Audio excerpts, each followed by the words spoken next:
Hello दोस्तों, कैसे आप? आपका बहुत बहुत स्वागत दिशा एकेडमी दादरी चैनल में। और जैसा कि विविध एक्सप्रेस की क्लास के साथ मैं आपके सामने 8:30 बजे फिर उपस्थित, और विविध एक्सप्रेस की क्लास में आपको बहुत सारे ऐसे क्वेश्चन आपके सामने आएंगे। आपको क्लास को लास्ट तक वॉच करना है। और उस क्लास को स्टार्ट करने से पहले एक बात मुझे आपको और बतानी है। अभी हमने जो आपका दिल्ली पुलिस का एक स्पेशल बैच 17 अगस्त से हम जिसको स्टार्ट कर रहे हैं, उसका टाइमिंग मॉर्निंग में 8 बजे से होगा।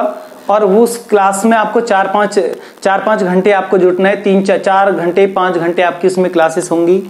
उसमें आपको मैथ ऑनलाइन क्लास मिलेगी, जीएस आपको ऑनलाइन क्लासेस मिलेगी, कंप्यूटर क्लासेस मिलेगी, आपकी रीजनिंग स्पेशल क्लासेस होंगी। और जैसे जैसे जो टॉपिक होंगे उनकी पीडीएफ फाइल भी आपके उसी ऐप्स पर आपको डाउनलोड कर दी जाएंगी। साथ के साथ आपको उसमें वो सारा मटेरियल भी आपको मिलेगा। आपको पीडीएफ फाइल भी दिखाई देगी, प्रैक्टिस सेट की वीडियो भी आएगी। एक 100 क्वेश्चन का जो दिल्ली पुलिस का प्रैक्टिस सेट है वो भी आपके सामने आएगा। और उसमें प्रॉब्लम डे का भी दिन होगा। एक हफ्ते में आपकी जो प्रॉब्लम होंगी तो प्रॉब्लम डे भी आपका कराया जाएगा। जिसकी जो प्रॉब्लम, जिस क्वेश्चन में जहां आपको प्रॉब्लम आ रही है उस प्रॉब्लम डे के लिए भी हम आपके सामने रहेंगे। क्लियर? और उसमें हमने जो अपनी क्राइटेरिया रखा हुआ है, जो भी किसी फीस को लेकर या किसी उसको लेकर, उसमें कोई भी करेक्शन नहीं, कोई समझौता नहीं है। क्योंकि दिशा जो कोचिंग सेंटर है ये कभी भी क्वालिटी के साथ कोई समझौता नहीं करेगा। जो हमने अपना एक क्राइटेरिया बनाया हुआ है ये एक एवरेज क्राइटेरिया है। ये ना तो कम है न ज्यादा है, ये एक एवरेज क्राइटेरिया है। इसको आपको फॉलो करना पड़ेगा और इसको आपको हमारे साथ जुटना पड़ेगा। इसमें कोई भी ये नहीं कहे कि भाई फीस कम है या ज्यादा है, फीस सर जी कम ले रहे हो या फीस ज्यादा ले रहे हो आप, उसका यानी कि फीस ज्यादा है कम की तो बात ही नहीं है। क्लियर? बात है आपके सिलेक्शन की, बात है आपके सिलेक्शन की। जब हम आपसे मात्र 1999 रुपए ले रहे हैं, कोई बात नहीं, बट आपकी एक महीने की सैलरी भी 35,000 है। एक महीने की जो सैलरी आपकी होगी वो 35,000 है। 1999 इतनी बड़ी बात नहीं है कि जिस पर आपने कमेंट्स में भी लिखा कि सर जी बहुत कम फीस ले रहे हैं, कुछ सेंटर तो इतनी कम फीस ले रहे हैं। भाई वो सेंटर आपसे फीस कम ले रहे होंगे, बट हमारे यहाँ क्वालिटी से कोई समझौता नहीं है। यूट्यूब पे भी हमने आपको कई महीने पढ़ाया है। कोई भी क्लास हमारी आपको ऐसी नहीं दिखाई देगी कि जो आपकी 20 मिनट की 25 मिनट की क्लास आपको दिखाई दे। एक 1.5 घंटे की हम क्लास लेते हैं और पूरा जिस टॉपिक को हम उठाते हैं उसको बहुत मन से, पूरे मन से आपको पढ़ाते हैं और अच्छे कंटेंट आपके सामने लेकर आते हैं, प्रॉपर लेकर आते हैं। इस बात को आप ध्यान रखना। आपका जो कोर्स है टाइम से खत्म किया जाएगा और अच्छे से कराया जाएगा। कहीं भी दिक्कत रहेगी उसके लिए हम तैयार हैं। पूरे युद्ध स्तर पर दिल्ली पुलिस स्पेशल बैच के लिए हम तैयार हैं। और पहले भी हमने आपको बहुत सारे हमने सिलेक्शन दिए अपने सेंटर में। 40-50 हजार बच्चे हमने पहले से लगाए भी हैं। 2009 से हमारा कोचिंग सेंटर चल रहा है। कोई भी बच्चा या कोई भी परिवार ये कहे कि दिशा सेंटर में 2009 से जो हमने बैच चलाया, 2009 से हमने जो बैच को स्टार्ट किया, कितने परिवार कितने घर यहाँ से पढ़ के गए बच्चे। कोई भी ये कहे कि दिशा परिवार के जो फैकल्टी हैं फीस के लिए पढ़ाते हैं या पैसे के लिए पढ़ाते, कोई ऐसा कहीं मुद्दा ही नहीं आया फीस का। कभी ऑफलाइन में कभी फीस का कोई ऐसा मुद्दा नहीं आया। किसी बच्चे पे पैसे नहीं है तब भी हमने उसको फ्री पढ़ाया। कोई ऐसी कोई समस्या ही नहीं है। किसी ने कह दिया सर जी हम तो अगर आप मेरे पास तो फीस नहीं, मैं तो फीस देने में असमर्थ हूं, वरना नहीं मुझे मजदूरी करनी होगी, तो हम उससे सिर्फ एक ही बात कहते हैं, हमारी फीस के ऊपर आप मजदूरी मत करना, आप अपनी तैयारी करना। बहुत मैं आपको उदाहरण दे सकता हूं और वो बच्चे भी मेरी इस बात को सुन रहे होंगे जहां पर भी वो जॉब में कार्यरत हैं। वो साउथ इंडिया में जॉब कर रहे हैं या कहीं पर भी जॉब कर रहे हैं। सोशल मीडिया इस यूट्यूब के माध्यम से वो बच्चे भी इस बात को सुन रहे होंगे। वो कमेंट कर सकते हैं अगर हमने उनसे फीस ली हो। ऐसे बच्चे भी हैं जो आर्थिक रूप से बहुत कमजोर हैं, हमने उनको बहुत सपोर्ट किया है, कोऑपरेट किया है। अब आपकी बारी है, हमको सपोर्ट करना है, कोऑपरेट करना है। रही आपके बैच की बात, आपके कोर्स की बात, आपके सिलेबस की बात, कहीं पर भी कोई क्वालिटी के साथ समझौता नहीं होगा। पूरा प्रॉपर आपको क्लास दी जाएगी।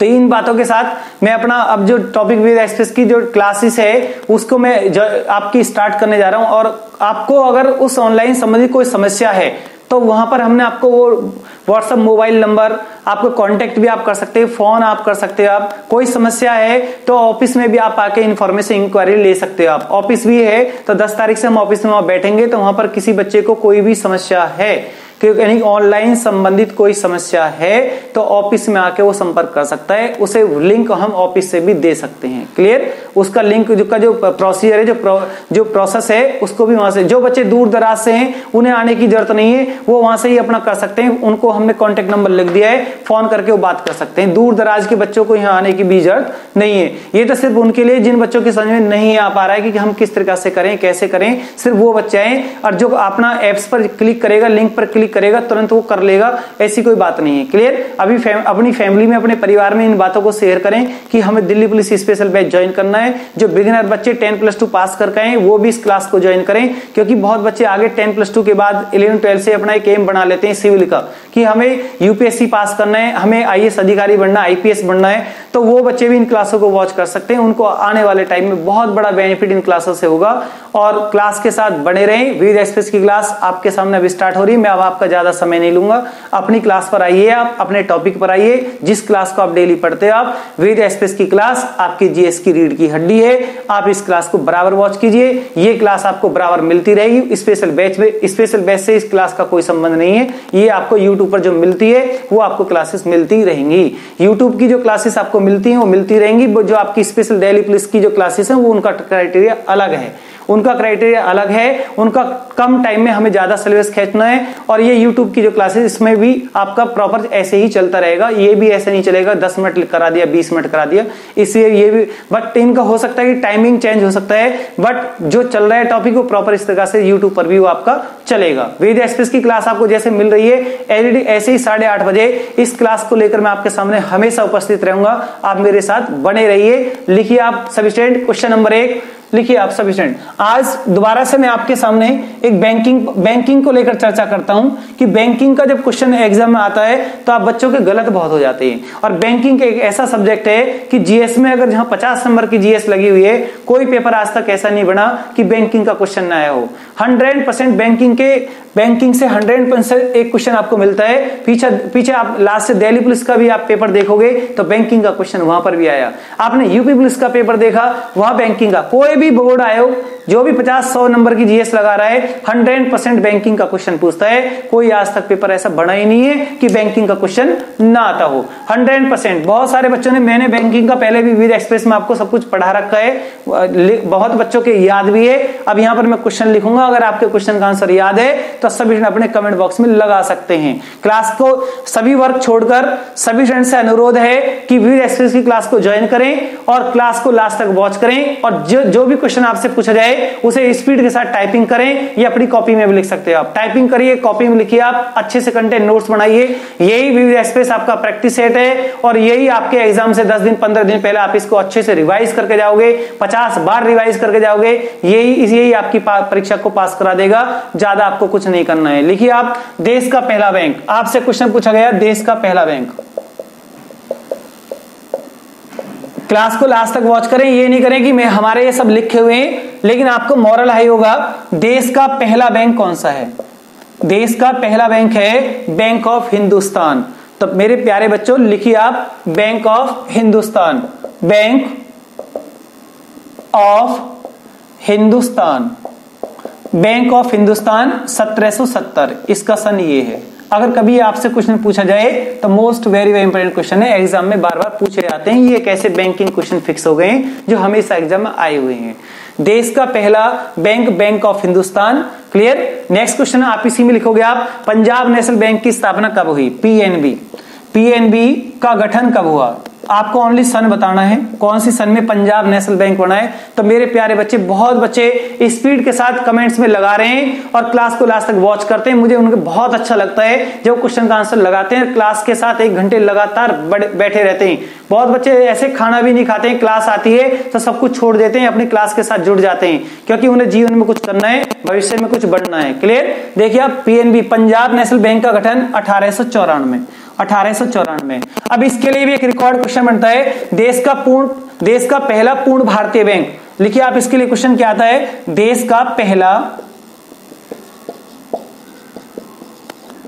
पूर्ण भारतीय बैंक, जहां जहां आपके पोर्शन कमजोर हैं उनको मैं इस तरीके से मैं उठाता हूं कि आपके पोर्शन कमजोर ना रहे और आपके अच्छे से वॉच हो जाएं। अब आपको ये क्वेश्चन आपको यहां पर भी दिखाई दे रहे हैं, और जिस दिन मैं आपको ऑनलाइन की क्लास इकोनॉमिक्स की लेकर आऊंगा उस दिन भी आपको ये सब दिखाई देंगे। क्वेश्चन आपके 100% याद रहेंगे, आपका एक भी क्वेश्चन गलत नहीं होगा।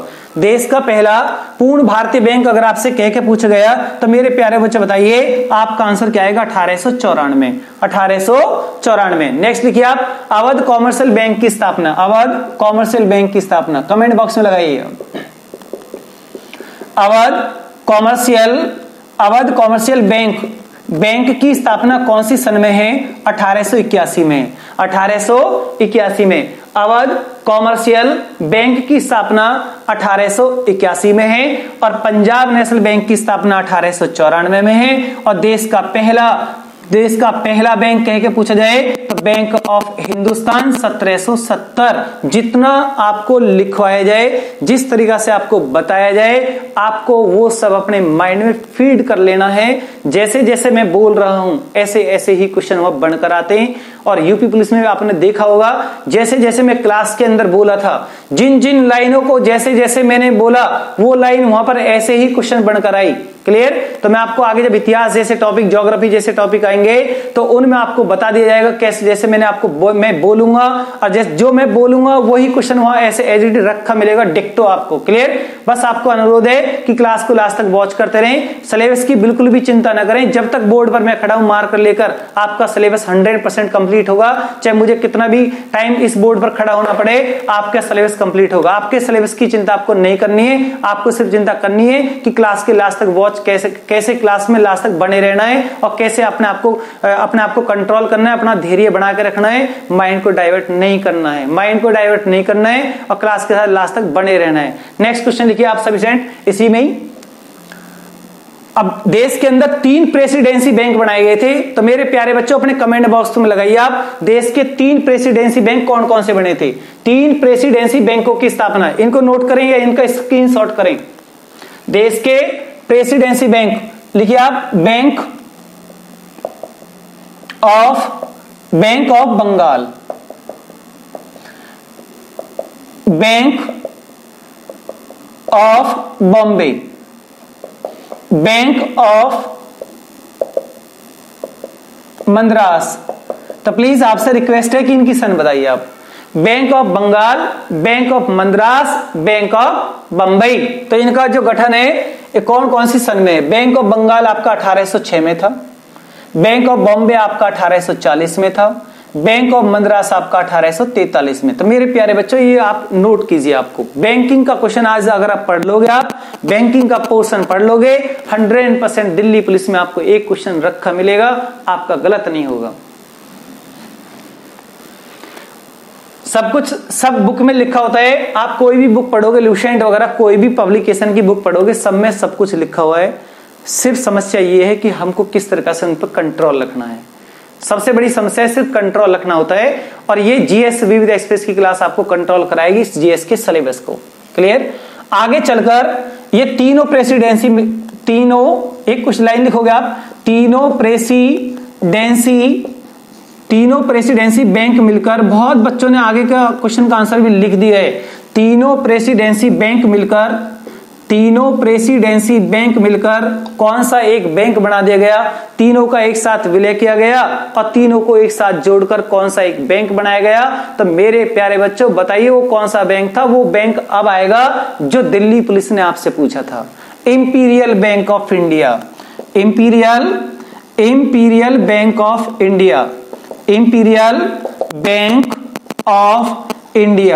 मुझे कहीं की जल्दी नहीं है, मुझे आपका कोर्स अच्छे से कराना है, अच्छे से। Clear? Imperial bank of India. अब मेरे प्यारे बच्चों बताइए, इंपीरियल बैंक ऑफ जो इंडिया है इसकी स्थापना 1921 में हुई है।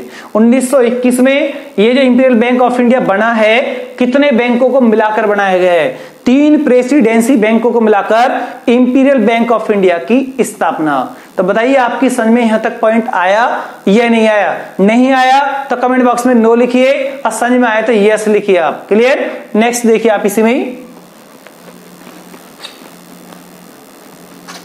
अब यहां पर क्वेश्चन देखना आपको, देखो आप, ये जो आपका इंपीरियल बैंक ऑफ इंडिया है, आगे चलकर इसका नया नाम क्या हो गया? इसका नया नाम क्या रखा गया? आगे चलकर इंपीरियल बैंक ऑफ इंडिया का नया नाम क्या रखा गया? तो मेरे प्यारे बच्चों बताइए, इंपीरियल बैंक ऑफ इंडिया का नया नाम बहुत बच्चों ने अपने कमेंट बॉक्स में लगा दिया है एसबीआई। बहुत खुशी मुझे हो रही है, बहुत बच्चे अपने कमेंट बॉक्स में लगा रहे हैं एसबीआई, यानी एसबीआई। अब यहां कुछ को आप सर्किल में से बंद करोगे और इसके सामने एरो लगाओगे, लिखोगे आप एसबीआई का गठन। इसे ही बोलते हैं नोट्स बनाना, ये इसे बोलते हैं स्मार्ट वर्क। ये जीएस का स्मार्ट वर्क है। जैसे जैसे मैं छाप रहा हूं ऐसे ऐसे ही आपको अपने रजिस्टर में छाप देना है। क्लियर? और बराबर वॉच करना है, रीडिंग करना है, प्रैक्टिस करना है, याद रहेगा। बैंक एसबीआई का गठन 1 जुलाई 1955, 1 जुलाई 1955। अब मैं आपसे क्वेश्चन पूछता हूं, एसबीआई का पहला नाम, एसबीआई का पहला नाम क्या है? एसबीआई का पहला नाम इंपीरियल बैंक ऑफ इंडिया और एसबीआई का पुराना नाम, मैंने क्वेश्चन 2 बोले, आंसर आपको बोलना है। एसबीआई का पहला नाम इंपीरियल बैंक ऑफ इंडिया और इंपीरियल बैंक ऑफ इंडिया का नया नाम एसबीआई। अब क्वेश्चन आया एसबीआई का गठन कब? तो 1 जुलाई 1955, 1 जुलाई 1955 में एसबीआई का गठन हुआ। तो मेरे प्यारे बच्चों बताइए आप, एसबीआई का घर कहां पर है? एसबीआई का मुख्यालय कहां पर है? एसबीआई का मुख्यालय अगर आपसे पूछा जाए तो आपका आंसर आएगा मुंबई। मुंबई में इसका हेडक्वार्टर है। इसके लिए एक बड़ा क्वेश्चन भी है, देश का सबसे बड़ा व्यापारिक बैंक कौन सा है? देश का सबसे बड़ा व्यापारिक बैंक, लिखिए आप सब स्टूडेंट, देश का सबसे बड़ा व्यापारिक, देश का सबसे बड़ा व्यापारिक कह के पूछ सकता है, वाणिज्यिक बैंक कह के पूछ सकता है। तो मेरे प्यारे बच्चों बताइए आप, देश का सबसे बड़ा व्यापारिक बैंक कौन सा है? एसबीआई। देश का सबसे बड़ा व्यापारिक बैंक कौन सा है? SBI, state bank of India, state bank of India. तो क्लियर? तो सभी स्टूडेंट इसे नोट करें या इसका स्क्रीनशॉट करें और नेक्स्ट क्वेश्चन की तरफ चलें। चलिए आपसे एक क्वेश्चन और पूछा जा रहा है, आपको उस जो मैं बोल रहा हूं उसको बिल्कुल बड़े ध्यान से सुनना है। जैसे मैं बोल रहा हूं ऐसे ही क्वेश्चन एग्जाम में पूछे जाते हैं। मैंने आपसे क्वेश्चन पूछा, देश में कुल कितने केंद्रीय बैंक हैं? देश में, क्वेश्चन आपके सामने कमेंट बॉक्स में लगाइए आप, देश में कुल केंद्रीय बैंक कितने हैं? केंद्रीय बैंकों की संख्या, केंद्रीय बैंकों की संख्या भारत में कितनी है? देश में कुल केंद्रीय बैंक, सेंट्रल बैंक कितने हैं? तो सभी स्टूडेंट अपने कमेंट बॉक्स में लगाएं, कितने केंद्रीय बैंक हो गए हैं देश के अंदर, अपने कमेंट बॉक्स में लगाएं प्लीज। बहुत स्पीड के साथ बहुत बच्चे आंसर सही लगा रहे हैं और क्वेश्चन के गलत भी आ रहे हैं, कुछ वेट भी कर रहे हैं। क्लियर? कोई बात नहीं, घबराने की कोई जरूरत नहीं है। जब तक बोर्ड पर मैं हूं, आप मेरे साथ हो, मेरी क्लास को लास्ट तक वॉच कर रहे हो आप, तो मैं आपको 100% आपकी परीक्षा पास कराऊंगा। देखिए अब देश में कुल केंद्रीय बैंक कितने? मात्र एक ही तो है, एक केंद्रीय बैंक है। बहुत मोस्टली बच्चों का आंसर सही भी है। केंद्रीय बैंक एक है जिसका नाम है आरबीआई। बहुत बच्चों ने लिख दिया स्पीड के साथ आरबीआई। आरबीआई, आरबीआई का फुल नेम क्या है? Reserve bank of India. अब यहां पर क्वेश्चन है कि आरबीआई का गठन कब हुआ है? आरबीआई का गठन 1 अप्रैल 1935, 1 अप्रैल 1935। और आरबीआई का अगर आपसे राष्ट्रीयकरण पूछा जाए, आरबीआई का राष्ट्रीयकरण आपसे पूछा जाए तो प्यारे बच्चों बताइए आप, 1 जनवरी 1949, 1949। और आरबीआई का मुख्यालय कहां पर है? मुंबई। आरबीआई का मुख्यालय कहां पर है? मुंबई। और आरबीआई के कार्य बहुत सारे कार्य हैं। बैंकों का बैंक भी है, बैंकों का बैंक भी है, सरकार का भी बैंक यही है, सरकार का बैंक भी आरबीआई है, बैंकों का बैंक भी यही है, वित्त का एक्सचेंज विनिमय भी यहां से होता है, फाइनेंस एक्सचेंज भी यहीं से होता है और बहुत सारे इसके कार्य हैं। तो आरबीआई का गठन कब हुआ? 1 अप्रैल 1935, राष्ट्रीयकरण 1 जनवरी 1949। आरबीआई का हेडक्वार्टर कहां पर? मुंबई। और आरबीआई के वर्तमान गवर्नर कौन है? अपने कमेंट बॉक्स में लगाएं, आरबीआई के वर्तमान गवर्नर। मैं नहीं बताऊंगा आपको, ये एक ऐसा कॉमन क्वेश्चन है जिसका आंसर अपने कमेंट बॉक्स में खुद लगाओगे आप। आरबीआई का वर्तमान गवर्नर कौन है? अपने कमेंट बॉक्स में लगाएं सभी स्टूडेंट, मैं नहीं बताऊंगा आपको। ठीक है, नेक्स्ट लिखिए आप।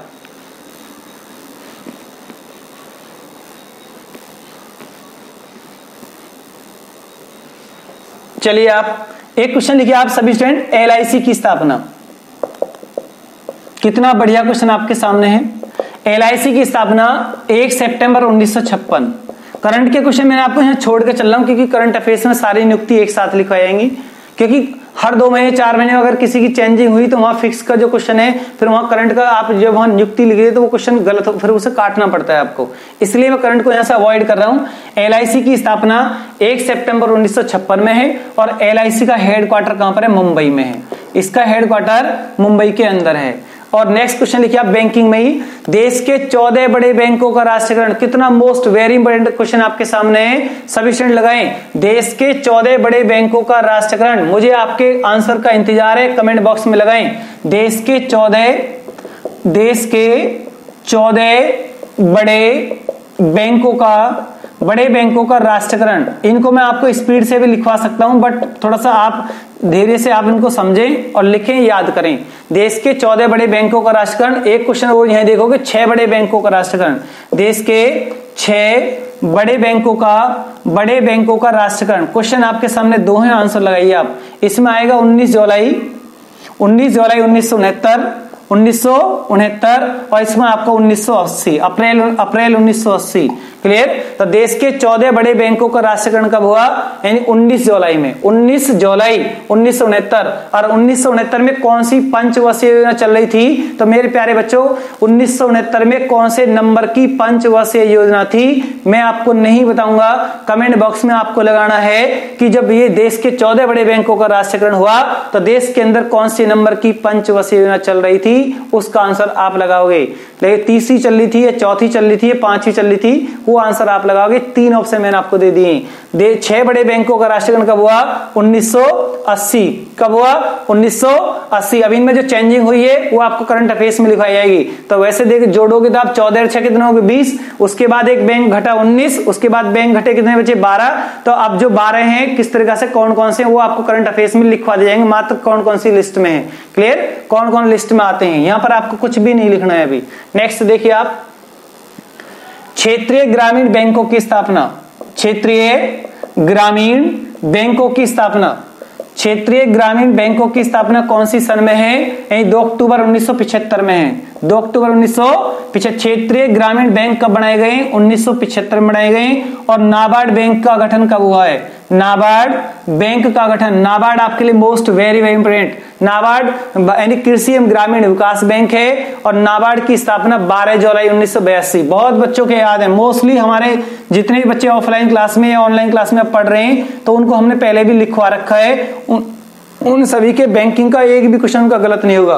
देश के नाबार्ड बैंक की स्थापना 12 जुलाई 1982 में है। एक क्वेश्चन वो सेबी का गठन कब हुआ है? सेबी बड़ा इंपॉर्टेंट क्वेश्चन आपके लिए। सेबी का गठन, सेबी अपना में एक बोर्ड है, सेबी अपना में एक बोर्ड है, इसको SEBI ऐसे भी लिख सकते हो आप, SEBI। इन पर आगे भी डिटेल में चर्चा होगी, सेबी इकोनॉमिक्स का टॉपिक चलेगा। सेबी का गठन ओनली आपको बताना है 1988। सेबी क्या है? एक शेयर बाजार से संबंधित बोर्ड है, शेयर बाजार को कंट्रोल करने वाला बोर्ड संस्था है। शेयर बाजार को भारत में कौन सा बोर्ड कंट्रोल करता है? शेयर बाजार पर नियंत्रण कौन सी संस्था रखती है? सेबी। इसको बोलते हैं security exchange board of India. Security exchange board of India. जिन बच्चों ने मुझसे पहले बैंकिंग पढ़ रखी है, कितनी बार पढ़ रखी है, उनके लिए तो बहुत आसान है। उनके लिए तो ये क्वेश्चन एक तरीका से है, लड्डू है क्वेश्चन उनके लिए, तो वो तो कर सकते हैं। जो बच्चे बिगिनर हैं उनको थोड़ी सी प्रॉब्लम आ रही है, बट अगर वो बार बार वो भी इनकी प्रैक्टिस करेंगे तो उनके भी एक दिन ऐसे ही याद हो जाएंगे। अगर याद नहीं हो रहे तो कोई बात नहीं, मैं दोबारा से बोर्ड पे इनको छाप दूंगा, तब भी आपके याद हो जाएंगे। Clear? Security exchange board of India, SEBI का गठन 1988। अब यहां पर एक क्वेश्चन लिखिए आप, देश में उदारीकरण की नीति कब अपनाई गई थी? उदारीकरण की जो पॉलिसी है कब अपनाई गई थी? उदारीकरण की नीति इसलिए अपनाई गई क्योंकि देश के अंदर मंदी आ गई थी, भुगतान संतुलन नहीं हो पाया था और उदारीकरण में ज्यादा से ज्यादा लोगों को छोटे छोटे उद्योग लगाने के लिए प्रोवाइड किया गया, लाइसेंस जारी किए गए। क्लियर? लोगों को ऋण दिया गया छोटे छोटे उद्योग लगाने के लिए। तो उदारीकरण की नीति भारत में 1991 में आई है। 1991। एक और लिखोगे आप, यानी सिडबी का गठन कब हुआ है? बहुत बढ़िया क्वेश्चन आपके सामने, सिडबी का गठन कब हुआ है? दिल्ली पुलिस का क्वेश्चन है। दिल्ली पुलिस ने सिडबी का गठन आपसे पूछ लिया, ये इसका हेडक्वार्टर पूछा है या इसका गठन पूछा है? दिल्ली पुलिस में आपसे सिडबी पूछा गया था। सिडबी SIDBI, यहां पर आपको नहीं दिखाई दे रहा होगा, आप नीचे इसे लिख सकते हो आप, सिडबी SIDBI SIDBI, सिडबी। सिडबी का फुल नेम अपने कमेंट बॉक्स में सभी स्टूडेंट लगाएं। सिडबी का फुल नेम क्या बनता है अपने कमेंट बॉक्स में लगाएं। बार बार आप इन चीजों को वॉच नहीं करोगे, एक बार आपको अच्छे से बता दिया गया वही आपको वॉच करना है। बच्चे इनके कोई करंट के क्वेश्चन वो करंट की वीडियो में आएंगे और सिलेबस को हमें कंट्रोल करना है, बहुत स्पीड के साथ कंट्रोल करना है और अच्छे से कंट्रोल करना है। सिलेबस कंट्रोल में तो समझो जॉब कंट्रोल में। ये भी ध्यान रखना आप, जिस बच्चे का सिलेबस अपनी मुट्ठी में कंट्रोल में है, सब कुछ हर सब्जेक्ट को उसने अच्छे से वॉच किया है, अच्छे से उसने प्रैक्टिस कर रखी है, उसको कोई प्रॉब्लम नहीं है, जॉब उसकी आसानी से लग जाती है। यही मैं आपसे बोलता हूं, जो बच्चे मेहनत करते हैं पढ़ने में, अपनी स्टडी को टाइम ज्यादा देते हैं, वो अपना कैरियर खुद बना लेते हैं, उन्हें किसी की जरूरत नहीं है, वो अपना कैरियर खुद बना लेते हैं। जो बच्चे 8-10 घंटे की सेल्फ स्टडी करते हैं और बहुत अपना पढ़ाई पर ज्यादा समय लगाते हैं, वो अपना कैरियर 100% बना लेते हैं, चाहे वैकेंसी कम आए या ज्यादा आए, उन्हें इस बात पर कोई फर्क नहीं पड़ता। क्लियर? लिखिए आप SIDBI, small industry development, small, चलो हिंदी में लिख दो ऐसे ही, small industry development bank of India, bank of India. इसका मतलब है भारतीय लघु औद्योगिक विकास बैंक। हिंदी में इसका नाम है भारतीय लघु औद्योगिक विकास बैंक और इसका गठन 1990 में है और इसका हेडक्वार्टर मेरे प्यारे बच्चों, इसका हेडक्वार्टर लखनऊ में है। सभी स्टूडेंट इसे नोट करें या इसका स्क्रीनशॉट करें।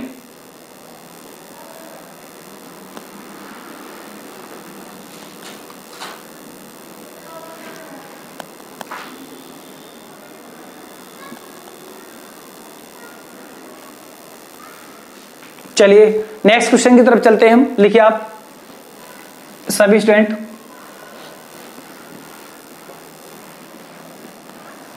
वीडियो को लास्ट तक वॉच करना है, क्लास को छोड़कर नहीं जाना है। क्लियर? क्लास को छोड़कर नहीं जाना है। क्लियर? क्वेश्चन है आपके लिए राजभाषा। राजभाषा आप ऐसे सर्किल में लिखोगे या आप इस तरह से लिख सकते, जैसे भी आप लिखना चाहते हो, अपना जैसे नोट्स बनाते हो आप ऐसे आप लिख सकते हो। आप यहां सिर्फ आपसे पूछा गया राजभाषा कौन से अनुच्छेद में आती है, कौन से अनुच्छेद में राजभाषा का प्रावधान है, सिर्फ आपको इसका आर्टिकल बताना है, अनुच्छेद। तो मेरे प्यारे बच्चों बताइए राजभाषा कौन से आर्टिकल में है। आपने बहुत बच्चों ने कमेंट बॉक्स में लगा दिया है कि सर जी राजभाषा तो 343 में आती है। 343 राजभाषा का प्रावधान कौन से आर्टिकल में? 343 में है। और राजभाषा आयोग का गठन कौन करता है? राजभाषा आयोग का गठन किसके द्वारा होता है? राष्ट्रपति के द्वारा होता है। एक क्वेश्चन आपको ये मिल गया। राजभाषा आयोग का जो गठन है वो किसके द्वारा होता है? राष्ट्रपति के द्वारा होता है। और मूल संविधान में कितनी भाषाएं थी? तो अभी सभी स्टूडेंट लगाए, मूल संविधान में कितनी भाषाएं थी? मूल संविधान में भाषा कितनी थी? तो मेरे प्यारे बच्चों बताइए मूल संविधान में कितनी भाषाएं थी? बहुत बच्चे ने कमेंट बॉक्स में आंसर लगा दिया है और उनको बहुत इंटरेस्ट भी आ रहा है कि कैसे क्वेश्चन हमारे सामने आ रहे हैं, जो हमने ऑलरेडी पहले से 20-25 बार पढ़ रखे हैं, हमारे बिल्कुल याद है। अरे एग्जाम में आएगा तो हमारा गलत नहीं होगा, चाहे किसी का गलत हो या ना हो, हमारा जरूर होगा, सिलेक्शन भी हमारा जरूर होगा। मूल संविधान में कितनी भाषाएं थी? 14 थी। क्लियर? सभी स्टूडेंट इससे नोट करें या इसका स्क्रीनशॉट करें।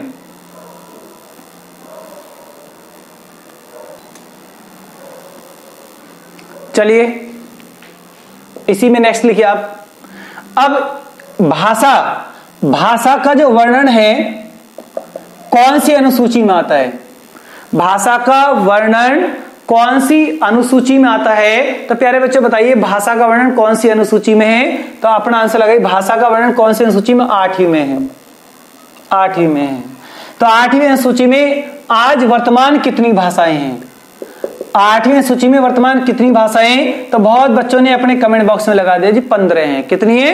15 भाषाएं हैं। सभी जन इसे नोट करें, पहले नोट करें या इसका स्क्रीनशॉट करें।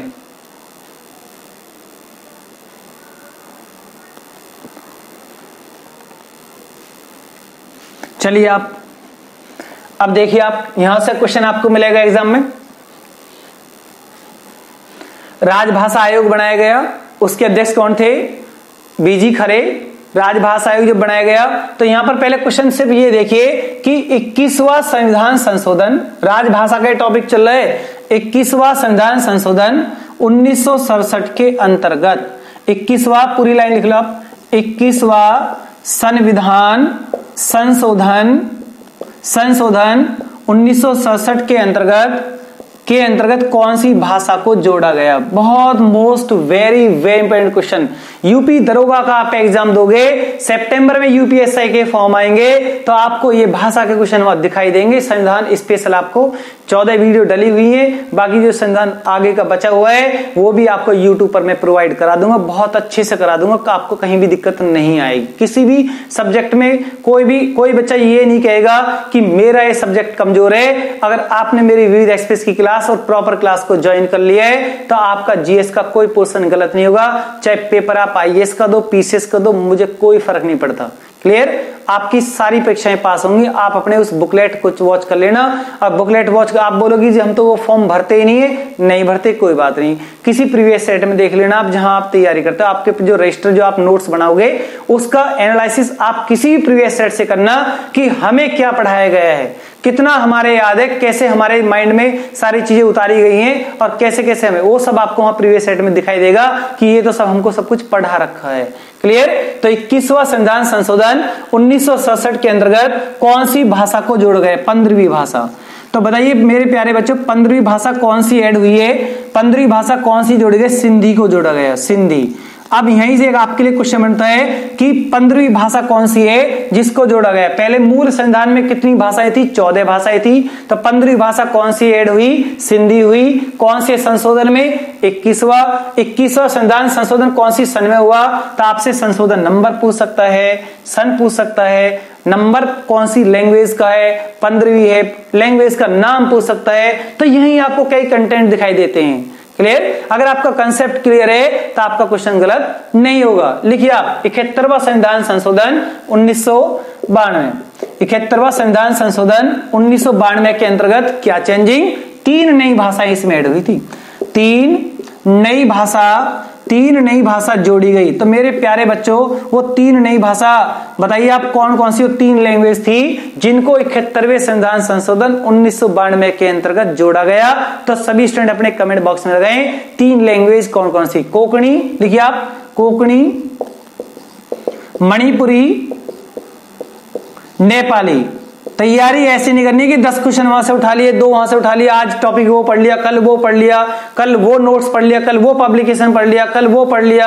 आप डेली के डेली अपने आपको रूटीन को, अपने मटेरियल को बार बार बदल रहे हो। आप आज टेल पर ये रखिए बुक, आज ये रखिए, कल वो बदल दी, किसी और ने बता दी उसे खरीद लाए, किसी ने बता दी वो खरीद लाए। आप पूरा माइंड डाइवर्ट कर रखा है। ऐसे परीक्षाएं पास नहीं होती हैं।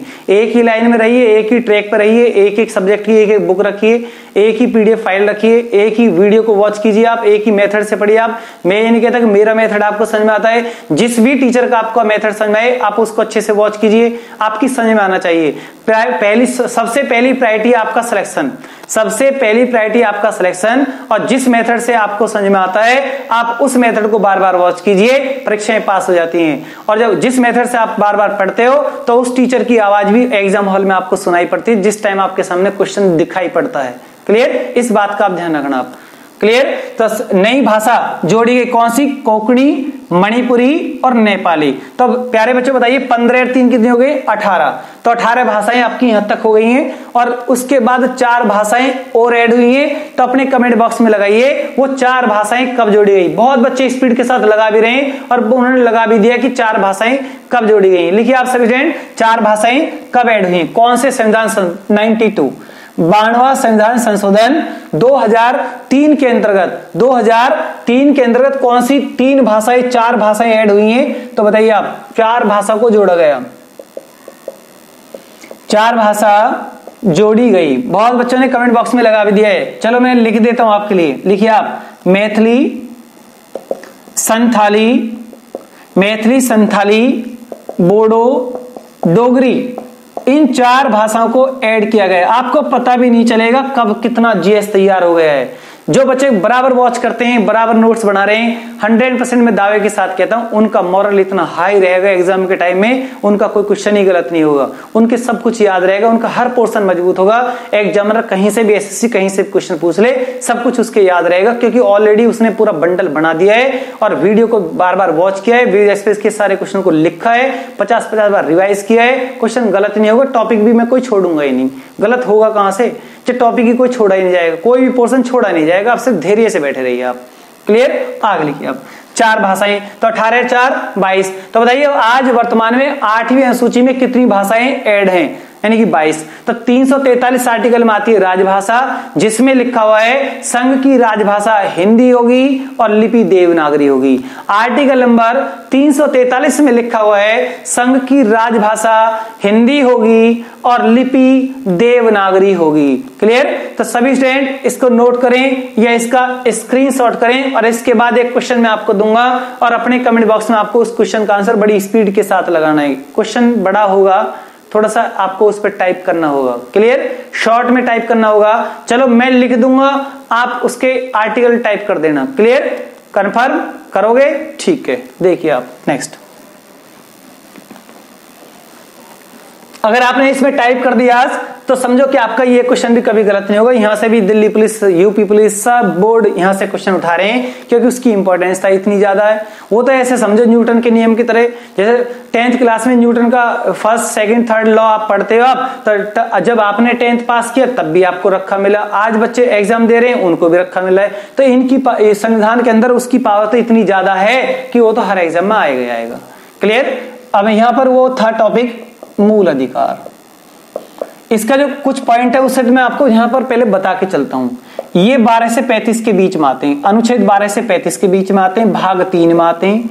भाग 3 में इनको रखा गया है, और भाग 3 का भी मैं आपको एक क्वेश्चन और जहां आपके लिए जोड़ देता हूं। इसे भारतीय संविधान का मैग्ना कार्टा भी कहा जाता है। भारतीय संविधान का मैग्ना कार्टा कौन सा भाग कहलाता है? मैग्ना कार्टा एक रिपोर्ट, एक सिफारिश है, उसके आधार पर ये इसमें वो बातें रखेंगे, इसलिए मैग्ना कार्टा कहते हैं। भारतीय संविधान का मैग्ना कार्टा कौन से भाग के लिए बोला गया है? अगर आपसे भाग पूछा जा रहा है कि भारतीय संविधान का वो कौन सा पार्ट है जिसे भारतीय संविधान का मैग्ना कार्टा बोला गया है, तो आपका आंसर आएगा भाग 3। अब ये जो मूल अधिकार है कौन से आर्टिकल में? 12 से 35 में है। 12 से 35 में है। और मूल संविधान में कितने थे? मूल संविधान में हमारे पास मूल अधिकार कितने थे? 7 थे। तो प्यारे बच्चों बताइए आज वर्तमान कितने हैं? आज वर्तमान कितने हैं? 6 मूल अधिकार हमारे पास हैं। 6 मूल अधिकार हमारे पास हैं। और जिन बच्चों ने संविधान की स्पेशल वीडियो को वॉच कर लिया है, मूल अधिकार पर संविधान में मैंने आपको स्पेशल वीडियो डाल रखी है, यूट्यूब पर डली हुई है, एक बार अच्छे से वॉच कर लेना, जीवन में कभी क्वेश्चन गलत नहीं होगा। लेकिन उसका एक शॉर्ट तरीका से मैं विविध एक्सप्रेस के साथ भी लेकर आता हूं, जिससे कि आपको वो स्पेशल जो वीडियो डली होती हैं उनको वॉच करने में आसानी रहे, वो आपकी समझ में आए। इसलिए उसका शॉर्ट भी यहाँ आपको समझा दिया जाता है, जिससे कि आपको रिमाइंड रहे, हमेशा याद रहे। तो यहाँ पर देखिए मेरे प्यारे बच्चों, मूल अधिकार का जो स्रोत है ये हमने कौन से देश से लिया है? ये एक बहुत बड़ा क्वेश्चन है आपके लिए, यूएसए से लिया है। आज मूल अधिकार यानी कौन से भाग में है? भाग 3 में है। और कौन से आर्टिकल में आते हैं? 12 से 35 के बीच में मूल अधिकार आते हैं। अब क्वेश्चन ये तो मैंने आपको इसकी एक ऐसी समरी बताई जो हमेशा इतनी सदाबहार है और जहां से क्वेश्चन आता ही आता है। अब 12 से 35 के बीच के जो आर्टिकल हैं उनको आपको वॉच करना है। ये आपका होमवर्क भी रहेगा आज के लिए। आज की विविध एक्सप्रेस की क्लास में 12 से 35 के बीच के जो आर्टिकल हैं उनका होमवर्क भी आपको मिलेगा। आज उनको अच्छे से वॉच करना है, सभी के पास लिखे हुए हैं। क्लियर? अगर किसी के पास लिखे हुए नहीं है तो मैंने आपको बोल दिया यूट्यूब पर मूल अधिकार की स्पेशल वीडियो डली हुई है, उसको वॉच कर लेना। आपके मूल अधिकार का क्वेश्चन कभी जीवन में गलत नहीं होगा। समझ में नहीं आया है, पढ़ने के बावजूद भी वॉच करने के बाद कुछ पॉइंट समझ में नहीं आए, तो आप कमेंट बॉक्स में लिख सकते हैं, सर जी मूल अधिकार में ये आर्टिकल में समझ में नहीं आता, इसका मतलब क्या होता है। बहुत बच्चे कमेंट बॉक्स में लिखते हैं कि सर जी मूल अधिकार, ये जो हमारे संविधान के आर्टिकल हैं ये मेरे याद नहीं होते। ऐसा कभी भी नहीं हुआ। अगर आप मेरी वीडियो को आप वॉच करते हैं, आपके मूल अधिकार याद ना हो, ऐसा कभी हो ही नहीं सकता। आप वीडियो को अच्छे से वॉच कीजिए। अगर आप वीडियो को बीच में ही छोड़ के जा रहे हो तो उसके जिम्मेदार आप हो, वरना ऐसा नहीं हो सकता कि आपके आर्टिकल याद ना हो। अगर आपके आर्टिकल याद नहीं हो रहे तो ये प्लस पॉइंट है, आपने मुंह तो खोल दिया कि मेरे याद नहीं हो रहे। अब ये प्लस पॉइंट है कि आपके याद जरूर होंगे। और जब मुंह ही नहीं खोल रहा, क्लास ही नहीं कर रहा है, तो उसे समस्या नहीं है, क्योंकि वो पढ़ ही नहीं रहा है। आप कहते रहे कि मेरे मूल अधिकार याद, तो ये भी आपके लिए एक उम्मीद की किरण है कि आप पढ़ रहे हो, आपके याद नहीं हो रहे हैं, आप भूल रहे हो। आप ये कोई नेगेटिव पॉइंट नहीं है। अगर याद कर रहे भूल रहे हो आप, तो नेगेटिव पॉइंट नहीं है, आपके लिए पॉजिटिव पॉइंट है। एक समय ऐसा आएगा, बार बार प्रैक्टिस करोगे तो यही आपका परसेंट बढ़ता चला जाएगा, 100% आपके याद होगा। कोई ऐसा टॉपिक नहीं कि आपके याद ना हो। क्लियर? मूल अधिकार 12 से 35 में है। अब इस क्वेश्चन ये नहीं है, अब 6 मूल अधिकार हैं, तो मेरे उन सभी बच्चों से अनुरोध है, तो मैं आपको यहाँ 6 मूल अधिकार लिखूंगा, कौन कौन से हैं, तो आपको उनके आर्टिकल लिखने, ये आपके लिए क्वेश्चन है। मैंने पहला मूल अधिकार लिखा समता का अधिकार, ये टेलर है, जो बच्चे बिगिनर हैं तो वीडियो को वहां से वॉच कर ले, वरना फिर संविधान में दोबारा से भी आपको पढ़ा दूंगा, चिंता करने की बिल्कुल भी जरूरत नहीं है। समता का अधिकार, स्वतंत्रता का अधिकार, ये हमारा दूसरा मूल अधिकार है। तीसरा मूल अधिकार हमारा शोषण के विरुद्ध अधिकार है, शोषण के विरुद्ध अधिकार, शोषण के विरुद्ध अधिकार। चौथा मूल अधिकार हमारा कौन सा है, तो बताइए चौथा मूल अधिकार कौन सा है, धार्मिक स्वतंत्रता का अधिकार, धार्मिक स्वतंत्रता का अधिकार, धार्मिक स्वतंत्रता का अधिकार। पांचवा हमारा शिक्षा एवं संस्कृति का अधिकार, शिक्षा एवं संस्कृति का अधिकार, शिक्षा एवं संस्कृति का अधिकार। छठा मूल अधिकार हमारा है आपका संवैधानिक उपचारों का अधिकार, संवैधानिक उपचारों का अधिकार, संवैधानिक उपचारों का अधिकार हमारा छठा मूल अधिकार है। तो प्यारे बच्चों, आपके लिए क्वेश्चन ये था, आप इनके सामने इनके आर्टिकल लिख दीजिए, कौन सा मूल अधिकार कौन से आर्टिकल में आता है। यूपी पुलिस में पूछा गया, दिल्ली पुलिस में पूछा गया, जोड़ा में पूछे जाते हैं। लिखिए आप, मुझे इंतजार है आपके इसका कि आप इनको लिख सकते हैं, नहीं लिख सकते हैं, इनके सामने इनके आर्टिकल। जिन बच्चों ने बहुत अच्छे से मूल अधिकार को पढ़ रखा है, उन्होंने अपनी टाइपिंग करनी स्टार्ट कर दिए, उन्हें कहीं भी कोई प्रॉब्लम नहीं आएगी। एक एक पॉइंट, एक एक कंटेंट, सिलेबस आपकी मुट्ठी में होगा, कंट्रोल में होगा, ये मेरा आपसे वादा है। अगर आप मेरे साथ क्लास के लास्ट तक वॉच कर रहे हो, आप लास्ट तक क्लास के साथ बने हो। अगर सबसे बड़ी चीज होती है विश्वास, अगर आपको टीचर पर विश्वास है तो आप क्लास को लास्ट तक वॉच करोगे। अगर आप बीच में क्लास को छोड़कर कहीं और माइंड डाइवर्ट कर रहे हो आप, तो वहां को समस्या आपको आ सकती है। ये मैंने आपको पहले बोला और आज ही बोला है।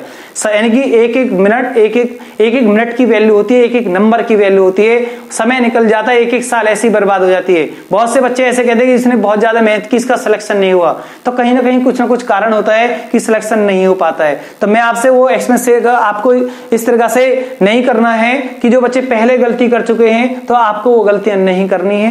क्लियर, वो गलतियां नहीं करनी, वो गलती दोबारा से दोहरानी नहीं है। आपको अच्छे से टॉपिक को पढ़ना है। 10-12 घंटे बैठ जाइए आप समाधि लेकर, 10-12 घंटे आप बैठ जाइए समाधि लेकर, 100% परीक्षा पास होगी। जिस परीक्षा पर आपने हाथ रख दिया कि मुझे तो ये परीक्षा पास करनी है, मुझे तो इस जॉब पर, इस ऑफिस में जाकर बैठना है, आप उस ऑफिस में जाकर बैठ सकते हो।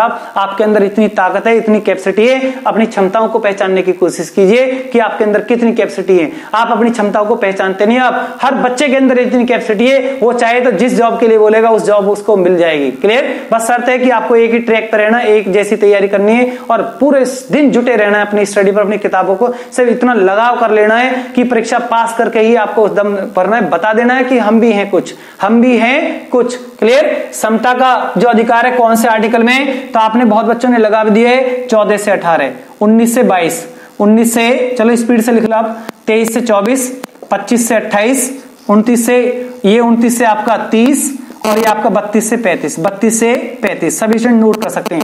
29 से 30 आपका दिल्ली पुलिस में, यूपी पुलिस में, जोड़ा में ये आर्टिकल आपसे पूछ लिया थे। बहुत कंटेंट मैंने आपको इस मूल अधिकार में दिए, आप इसे नोट करें या इसका स्क्रीनशॉट करें।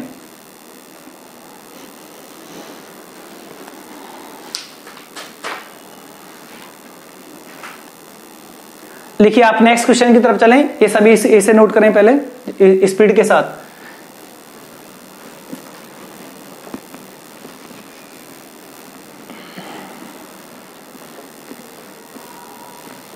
थोड़ा सा मैं आपका टाइम जरूर लेता हूं, 1-आध मिनट आपकी वेस्ट हो जाती हैं कुछ आपको बताने में इस तरीका से, तो आप उसको हर्ट ना करें, कोई बात नहीं। 1 मिनट 30 सेकंड, उससे ज्यादा मैं समय लेता भी नहीं हूं। कभी आपने देखा होगा कि मैं आपको अगर समझा रहा हूं तो 30 सेकंड 40 सेकंड के बाद वापस अपने टॉपिक पर आ जाता हूं, मैक्सिमम 1 मिनट। उसके बाद मैं ऐसे नहीं कि मैं 10 मिनट 15 मिनट आपको बहुत इस तरह से आपको मोटिवेट कर रहा हूं डेली, बिल्कुल नहीं।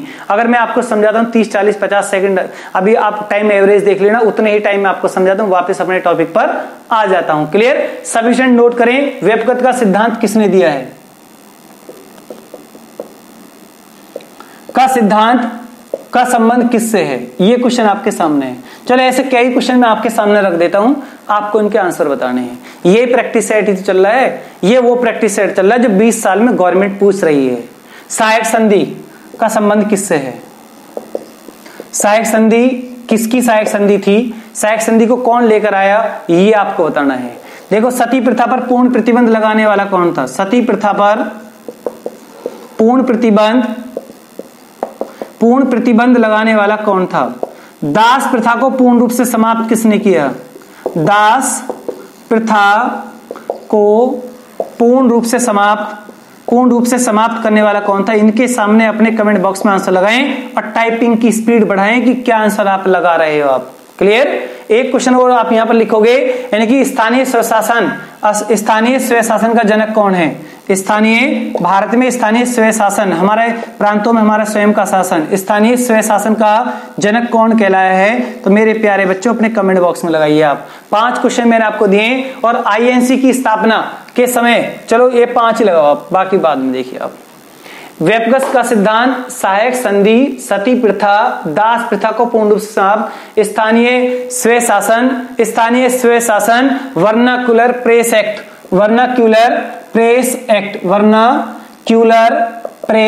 एक्ट। किसी भी सब्जेक्ट को भूलने नहीं दूंगा आपको। यहां पर 2 क्वेश्चन है, एक है पारित और एक है मेरे प्यारे बच्चों समाप्त। अब यहां आप समझ गए होंगे इसका मतलब क्या है। ये क्वेश्चन है कि वर्नाकुलर जो प्रेस एक्ट है, ये लगाने व पारित करने वाला कौन था और आगे चलकर इसको समाप्त करने वाला कौन था? उन दोनों व्यक्तियों के नाम लिखने हैं। यहां पर कोई सन नहीं लिखना है, सिर्फ उन व्यक्तियों के नाम लिखने हैं जिनका संबंध इन पॉइंटों से है। प्लीज कमेंट बॉक्स में लगाएं, स्पीड के साथ लगाएं। देखिए आप सफिशिएंट, देखिए आप व्यपगत का सिद्धांत, इसको बोलते हैं राज्य अपहरण नीति। अब आपकी समझ में आ गया होगा, इसका मतलब ये है राज्य अपहरण नीति। इसको इंग्लिश में बोलते हैं यानी कि डॉक्ट्राइन ऑफ लैप्स यानी राज्य को हड़प नीति। राज्य को हड़प लेने की नीति किस गवर्नर जनरल की रही है? तो मेरे प्यारे बच्चों लॉर्ड डलहौजी की रही है। लॉर्ड डलहौजी, यानी राज्यों को सबसे पहले किसने हड़पना यहां स्टार्ट कर दिया? लॉर्ड डलहौजी ने। और ये भी क्वेश्चन आता है जब मैं आपको इतिहास पढ़ाऊंगा प्रॉपर, तो वहां डलहौजी का सब कुछ सारे कंटेंट जो उसके कार्य हैं, जीटी रोड के या डाकघर डाक तार के या रेल के, पहली बार रेल भी उसके समय चली है, चार्ल्स वुड डिस्पैच शिक्षा समिति उसके समय आई है। आने तो दो टॉपिक आप प्रॉपर टॉपिक, एक भी किसी का भी कोई कंटेंट नहीं छोड़ा जाएगा और बार बार आपको विद एक्सप्रेस में आपको वो क्वेश्चन घुमाए जाएंगे जिससे कि आपके याद रहे, परीक्षाएं आपकी पास हो जाएं। डॉक्ट्राइन ऑफ लैप्स, राज्य हड़प नीति किस गवर्नर जनरल की रही है? लॉर्ड डलहौजी। सफिशिएंट अपने कमेंट बॉक्स में लिखें या अपनी कॉपी में लिखें लॉर्ड डलहौजी के कार्य रहे। लॉर्ड डलहौजी राज्य को हड़प लिया। सबसे पहले इसने कौन से प्रांत को हड़पा? ये भी एग्जाम में क्वेश्चन आता है, सतारा को। कि कौन सा? यानी कि लॉर्ड डलहौजी ने सबसे पहले कौन से प्रांत को हड़प लिया? सतारा का मतलब है महाराष्ट्र में, जिसका संबंध किससे? मराठों से है, शिवाजी हर से है। आगे जब मराठा टॉपिक पढ़ोगे तो सतारा जैसे स्थान भी आपके याद रहेंगे। बताइए सहायक संधि किसकी थी? Lord Wellesley. बहुत बच्चे लगा रहे हैं कमेंट बॉक्स में, बहुत अच्छा लग रहा है। लॉर्ड वेलेजली की सहायक संधि कौन सी सन में आई? 1798। तो लॉर्ड वेलेजली की सहायक संधि पर मैं जो बोलूंगा कॉपी पेन नहीं चलाओगे, बात को समझोगे आप। लॉर्ड वेलेजली एक सहायक एक कॉर्पोरेट संधि लेकर आया। तो इसने अपना एक प्रस्ताव कानून बनाया कि जितने भी प्रांतों के नवाब निजाम हैं, अगर वो हमको कॉपरेट करते हैं, हमको कॉपरेट कीजिए, आपको कोई समस्या नहीं आएगी। हम आपसे बोलते हैं कि आपको 20,000 सैनिक नहीं रखने हैं, आपको 200-250 सैनिक रखने हैं। जितने हम आपसे बोले, जितनी आपको जरूरत है उतने सैनिक आप अपने दरबार में रखिए, आलतू फालतू के खर्च करने की जरूरत नहीं है। बाकी हम आपकी हेल्प करेंगे, हम आपके साथ हैं, हम आपको कॉपरेट करने के लिए तैयार हैं। तो भारत में वह कौन सा प्रांत था जिसने सबसे पहले लॉर्ड वेलेजली, मेरी बात को समझने को, कॉपी पेन न चलाएं, टाइपिंग ना करें प्लीज, रिक्वेस्ट। भारत में वह कौन सा प्रांत था जिसने लॉर्ड वेलेजली की सहायक संधि के तहत घुटने टेक दिए, सबसे पहले आश्रित सेना रखना स्वीकार किया? उस प्रांत का नाम था हैदराबाद। क्या नाम था? हैदराबाद। तो हैदराबाद वो प्रांत था जिसने लॉर्ड वेलेजली की सहायक संधि के तहत साइन कर दिए कि जैसा आप बोलोगे, जितनी सेना के लिए आप बोलोगे, हम उतनी सेना रख लेंगे।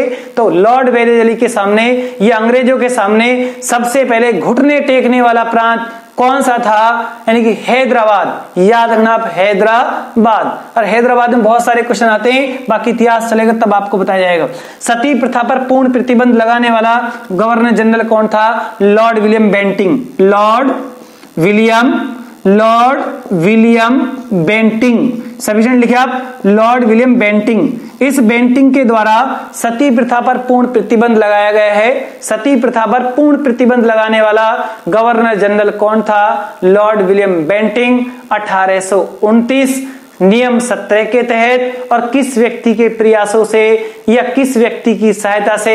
तो बहुत बच्चों ने कमेंट बॉक्स में लगा दिया है कि वो हेल्प करने वाला व्यक्ति कौन था, जिसने गवर्नर जनरल से जाकर अनुरोध किया, उसे अपील की कि इस प्रथा को देश से समाप्त किया जाए, इस पर आप कानून बनाइए। वो मालिक नहीं देश का, लेकिन वो लिख कर दे रहा है, हेल्प कर रहा है। कौन? राजा राम मोहन राय। सती प्रथा पर प्रतिबंध लगाने में सहायता किस व्यक्ति की है? प्रयास किस व्यक्ति का है? क्वेश्चन ऐसे आया, आंसर आएगा राजा राम मोहन राय।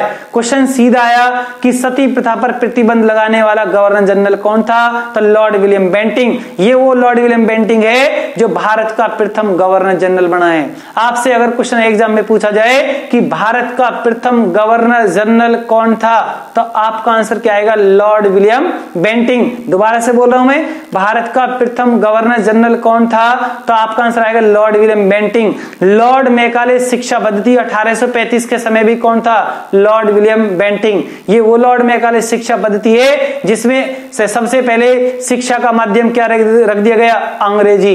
क्लियर? और उसमें हमारे अरब और भारत के साहित्य की आलोचना हुई है, और मैकाले ने हमारे साहित्य की इतनी बुरी आलोचना की है और यह भी कहा है कि लंदन के एक पुस्तकालय की एक अलमारी के खाने के बराबर भी भारत और पूरे अरब का साहित्य नहीं है। इतनी बुरी आलोचना उसने लॉर्ड मैकाले ने की है, जिसने शिक्षा का माध्यम क्या रख दिया? सिफारिश क्या कर दी? अंग्रेजी होना चाहिए। आगे टॉपिक आएगा इतिहास का, आपको सब बताया जाएगा, धैर्य रखिए आप, कोई क्वेश्चन आपका गलत नहीं होगा।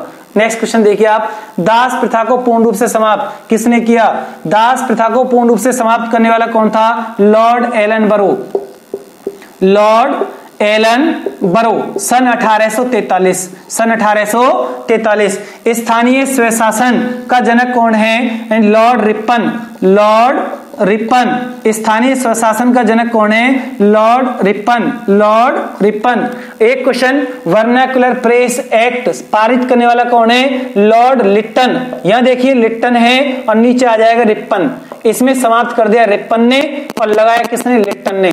प्रेस पर ऐसे ऐसे प्रतिबंध लगा दिए कि कोई भी व्यक्ति इतनी आसानी से प्रेस पर हमारी अपनी मनमर्जी से कोई भी भाषा, कोई भी हेडिंग, ऐसे भड़काऊ भाषण नहीं लिखेगा, लाइसेंस जारी इतनी आसानी से नहीं होंगे। तो बहुत सारे इस पर कानून बनाए गए, जिसका नाम था वर्नाकुलर प्रेस एक्ट। कानून बनाने वाला कौन था? Lord Lytton. आगे चलकर समाप्त करने वाला कौन था? Lord Ripon. तो मेरे प्यारे बच्चों, इसे नोट कीजिए आप, सभी स्टूडेंट इसे नोट करें या इसका स्क्रीनशॉट करें।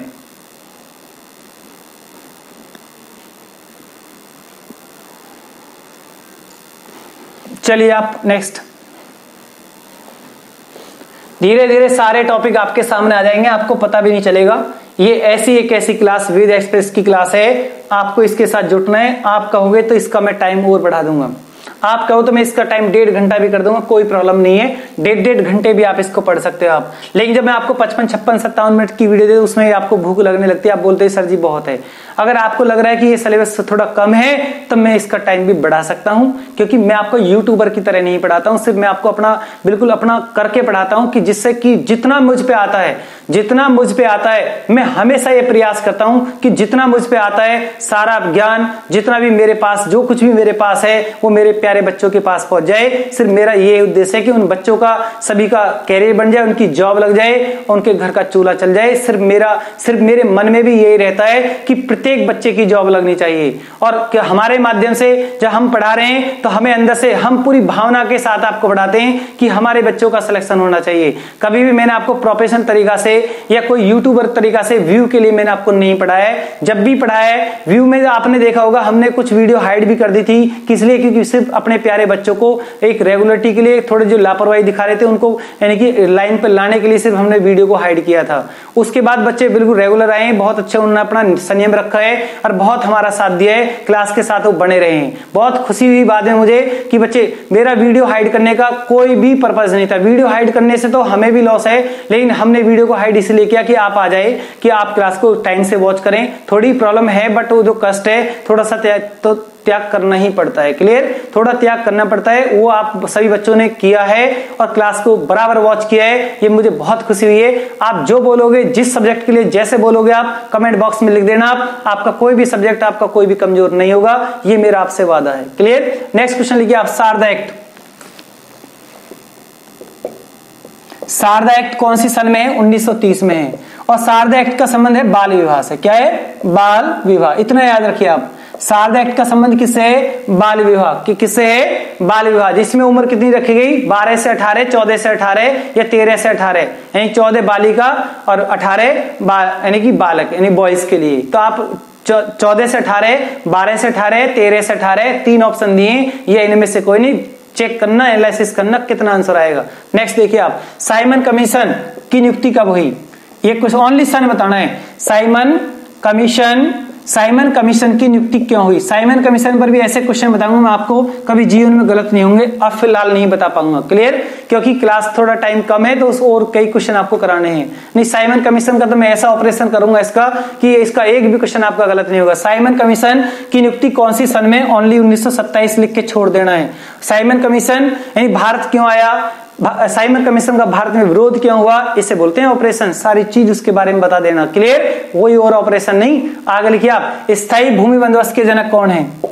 स्थायी भूमि बंदोबस्त के जनक, यहां पर जनक पूछ रहा हूं तो जनक बताइए आप। स्थायी भूमि बंदोबस्त के जनक, ऐसी दोबारा से बोर्ड पे ऐसी नहीं छाप रहा हूं मैं ऐसे क्वेश्चनों को, ध्यान रखना आप। ये डिक्टो क्वेश्चन है, रखे मिलेंगे हर सब्जेक्ट में, ऐसे ही डिक्टो इंपोर्टेंट क्वेश्चन होते हैं और वही बार बार वही एग्जाम पूछे जाते हैं। स्थायी भूमि बंदोबस्त का जनक कौन है? Lord Cornwallis.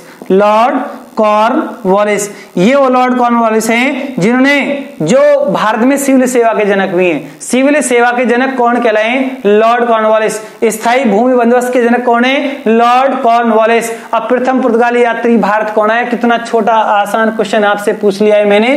प्रथम पुर्तगाली यात्री बताओ कौन आया था? Vasco D gamma. Vasco D gamma आया, कौन सी सन में आया? 1498 में। आने दो यूरोपीय व्यापारियों का आगमन। यूरोपीय व्यापारियों का आगमन टॉपिक इतिहास में प्रॉपर मैं आपको पढ़ाऊंगा, ज्यादा समय नहीं कि 1 घंटा में यूरोपीय आगमन आपको पढ़ाया जाएगा, बिल्कुल नहीं। 15-20 मिनट में आपको अच्छे से यूरोपीय आगमन आपको पढ़ा दिया जाएगा। 15-20-25 मिनट में आपका एक भी क्वेश्चन गलत नहीं होगा। डिक्टो क्वेश्चन आएगा तो वहीं से आएगा, वरना नहीं आएगा, क्लियर? जितना कंटेंट मैं आपको दूंगा उससे बाहर के पेपर में क्वेश्चन आएगा ही नहीं, क्लियर? तो मैंने भी पूरा इस तरह से पूरा गठजोड़ बना रखा है कि कहां से क्वेश्चन आना है, कहां से क्वेश्चन नहीं आना है, क्लियर? नेक्स्ट लिखिए आप सब स्टूडेंट,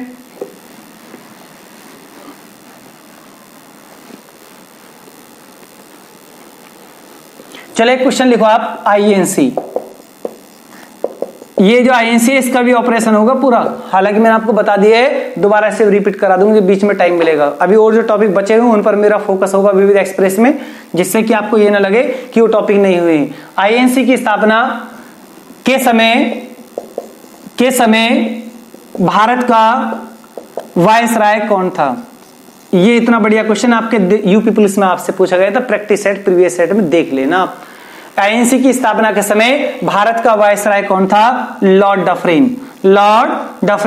कांग्रेस की स्थापना के समय भारत का वायसराय कौन था? Lord Dufferin. इसमें भी कई क्वेश्चन मैं आपके लिए घुमा सकता हूं।